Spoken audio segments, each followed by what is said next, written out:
Viewers, ఇవి హారతి కర్పూర బిళ్ళలు. మీరు రోజు రాత్రి ఇలా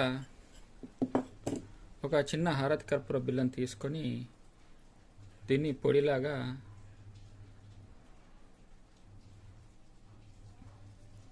అరచేతిలో పొడి చేసేసేయండి. ఈ విధంగా చూస్తున్నారు కదా, పొడి చేసి ఇది చూస్తున్నారు కదా, ఇది ఆముదం నూనె. ఈ ఆముదం నూనెను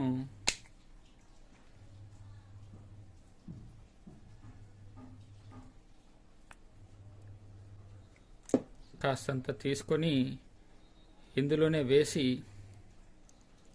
బాగా ఈ ఆసనానికి ఇలా తీసి అంటించండి. బయటకు పిలకలు కానీ లేదంటే ఉబ్బులాగా బయటకు వచ్చేవారు కానీ ఇలా రోజు రాత్రి వెంటనే తయారు చేసుకొని అరచేతిలో ఈ యొక్క వేలు సహాయంతో ఆసనానికి బాగా అప్లై చేయండి.